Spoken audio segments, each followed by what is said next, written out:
Hello everyone, Indian solar প্যানেলে আমি অভিজিৎ আপনাদের সকলকে স্বাগত জানাই আরও একটা নতুন ভিডিওতে। তো আজকের ভিডিওতে আমি বলবো সাবসিডির স্কিম কারা পাবেন, সাবসিডি কিসে অ্যাপ্লাই করা যায়, কোন সোলারে সাবসিডি অ্যাপ্লাই করা যায়, কোন সোলারে সাবসিডি পাওয়া যায় না, কত টাকা পর্যন্ত ম্যাক্সিমাম সাবসিডি পাওয়া যায়, কারা সাবসিডি পাবেন কারা সাবসিডি পাবেন না, এই বিষয়টা ক্লিয়ার করা খুব জরুরি। কারণ আমাদেরকে সারাদিনে প্রায় 100-150 লোক কল করছেন, আর কল করার পরে অফ গ্রিড সোলার সম্পর্কে শুনছেন, হাইব্রিড সোলার সম্পর্কে শুনছেন, তারপরে জিজ্ঞাসা করছেন কত টাকা সাবসিডি পাবো। তাদের জন্য একদম ক্লিয়ার করে দিচ্ছি, শুধুমাত্র অন গ্রিড সোলার সিস্টেমে সাবসিডি পাওয়া যায়। আপনারা এই বিষয়টা একটু ক্লিয়ার করুন নিজেদের কাছে যে আপনি সাবসিডি কোন সোলার সিস্টেমে পাবেন। অন গ্রিড সোলার সিস্টেমে সাবসিডি পাওয়া যায়। অন গ্রিড সোলার সিস্টেমটায় কোনো রকম কোনো ব্যাটারি ব্যাকআপ থাকে না, কোনো রকম কোনো ব্যাটারি সাপোর্ট ছাড়াই on grid solar system import export সুবিধার মাধ্যমে চলে। তো অন গ্রিড সোলার সিস্টেম কিভাবে কাজ করে আপনাদের একটু বলে দিই। অন গ্রিড সোলার সিস্টেমে গ্রিডটাই ইনভার্টার থাকে, সোলার প্যানেল থাকে, ডিসি ওয়্যার দিয়ে কানেক্ট থাকে এবং ইলেকট্রিক সাপ্লাইয়ের দেয়া নেট মিটারের মাধ্যমে এর যে পাওয়ার জেনারেশন সেটা কানেক্ট থাকে। এবার কিভাবে কাজ করে, দিনের বেলায় যে সোলার পাওয়ার আপনার জেনারেট হচ্ছে সেটাতে প্রথমে আপনার বাড়ির লোডটাকে চালাচ্ছে এবং লোড চালানোর পর এক্সেস যে পাওয়ারটা সেটা ইম্পোর্ট এক্সপোর্ট মিটারের মাধ্যমে ইলেকট্রিক সাপ্লাইয়ে ট্রান্সফার করে দিচ্ছে।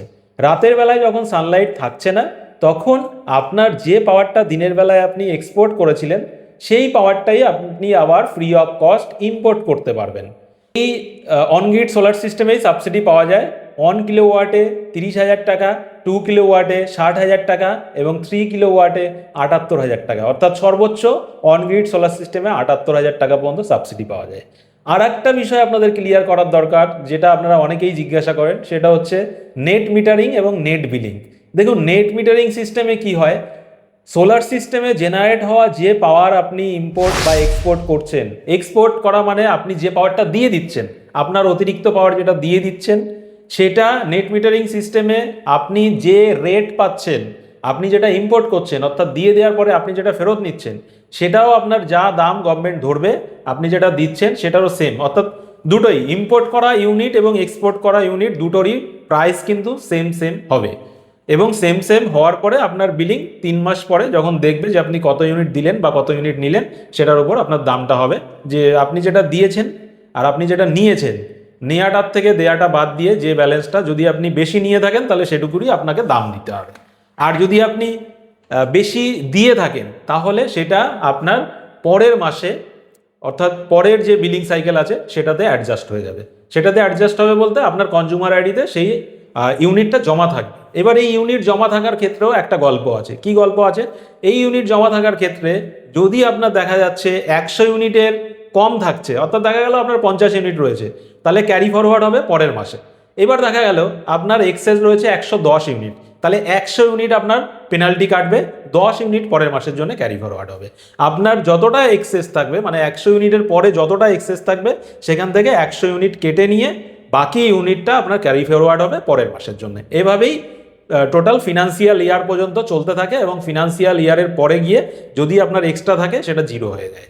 এই গেল অনগ্রিড সোলারের নেট মিটারিং সিস্টেম। এইবার আমি আপনাদের বলবো যে সাবসিডি পাবেন না কোন কোন সোলারে। সাবসিডি পাওয়া যাবে না অফ গ্রিড সোলারে এবং হাইব্রিড সোলারে, যেগুলো ব্যাটারি সাপোর্ট থাকে। Of grid solar R hybrid solar সম্পর্কে একটু বলি। তো প্রথমে আমি হাইব্রিড সোলার সম্পর্কে বলি। সেটা হচ্ছে হাইব্রিড সোলার অনগ্রিড সোলারের যে সমস্ত সুবিধাগুলোর কথা বললাম, অনগ্রিড সোলারে একটা অসুবিধা আছে যেটা আমি বলিনি, সেটা হচ্ছে অনগ্রিড সোলার যদি কখনো লোডশেডিং হয় তখন কিন্তু পুরো সোলার সিস্টেমটা শাটডাউন হয়ে যায়।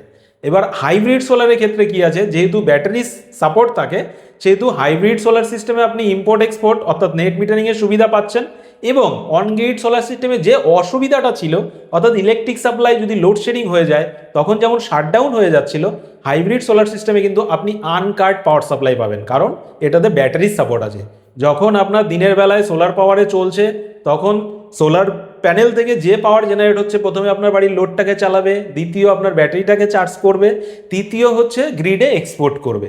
রাতের বেলায় কি হচ্ছে, ব্যাটারি চার্জ থেকে চালাবে এবং গ্রিডে এক্সপোর্ট করা যে পাওয়ারটা সেটা আপনি ইম্পোর্ট করতে পারবেন।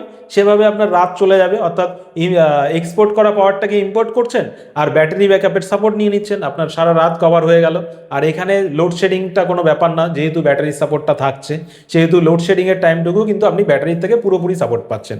অর্থাৎ হাইব্রিড সোলার সিস্টেম লাগিয়ে কিন্তু আপনার এসি, ফ্রিজ, পাখা, লাইট এগুলো মানে একদম কন্টিনিউ চলতে থাকবে। আপনি যখন বন্ধ করবেন তখনই বন্ধ হবে, আপনি বন্ধ করতে না চাইলে কিন্তু বন্ধ হবে না, কারণ সোলার পাওয়ার, ইলেকট্রিক সাপ্লাই এবং ব্যাটারি তিনটের সাপোর্টে এটা চলে। বুঝতে কারোর কোনো অসুবিধা হয় অবশ্যই কমেন্ট সেকশনে কমেন্টস করে জানাবেন।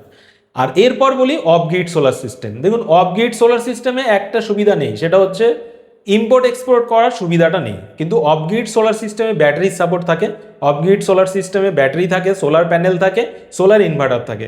সারাদিনে যে পাওয়ার জেনারেট হবে তাতে প্রথমে আপনার বাড়ির লোডটাকে চালাবে, দ্বিতীয় কাজ হচ্ছে সোলার যে ব্যাটারি থাকে সেই ব্যাটারিটাকে ফুল চার্জ করে রাখবে। রাতের বেলায় যখন রাতের বেলায় যখন সানলাইট থাকে না, তখন ওই ব্যাটারির থেকে পুরো আপনার বাড়ির লোডটাকে পাওয়ার সাপ্লাই দিয়ে অ্যাক্টিভ রাখবে। এই হচ্ছে অফ গ্রিড সোলার সিস্টেমের কাজ।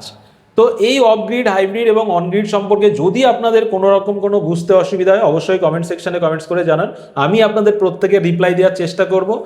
আর যারা আমাদের কন্ট্যাক্ট নাম্বারে যোগাযোগ করছেন, যোগাযোগ করে বলছেন সোলার সম্পর্কে জানতে চাই, এটা কি ওটা কি, তাদেরকে একটা কথা বলি, জানার জন্য আমাদের চ্যানেলটা আপনারা ভিজিট করুন। এখানে প্রচুর পরিমাণে সোলার সম্পর্কে নিত্য নতুন আপডেট আমরা আপলোড করে থাকি, এটা আপনারা দেখুন। এটা দেখলে আপনারা বুঝতে পারবেন আপনার বাড়ির জন্য কোনটা প্রয়োজন, of grid, on grid, hybrid কোনটা আপনার বাড়ির জন্য প্রয়োজন। আপনি সেটা জেনে তারপর আমাদের কল করুন যে আমার একটা অন গ্রিড সোলার লাগবে বা হাইব্রিড সোলার লাগবে অথবা অফ গ্রিড সোলার লাগবে, তাহলে আমাদের সুবিধা হয়। আমাদের কন্ট্যাক্ট নাম্বারটা দেওয়া শুধুমাত্র বুকিংয়ের জন্য। তো আপনারা আমাদের কন্ট্যাক্ট নাম্বারে যোগাযোগ করতে পারেন, অথবা যদি কন্ট্যাক্ট নাম্বারে পেতে কোনো রকম কোনো অসুবিধা হয় অবশ্যই হোয়াটসঅ্যাপ নাম্বারে আপনারা মেসেজ করে কল ব্যাকের রিকোয়েস্ট দিয়ে রাখবেন, আমরা আপনাকে কল ব্যাক করব। তো ইন্ডিয়ান সোলার প্যানেলের কাছে সোলার অর্ডার করলে 72 ঘন্টার মধ্যে সোলার ডেলিভারি অ্যান্ড ইনস্টলেশন আপনারা পেয়ে যাবেন। নেট মিটারিংয়ের সমস্ত রকম সুবিধা অসুবিধা আমরা দেখব, নেট মিটারিং পাওয়ার জন্য যা যা করার সেগুলো আমরা সম্পূর্ণটাই করে দেব। আজকের ভিডিও আর লম্বা করব না, দেখা হবে আবার পরবর্তী কোনো ভিডিওতে। সকলে ভালো থাকবেন, সুস্থ থাকবেন। আজকের মতন টাটা, বাই বাই।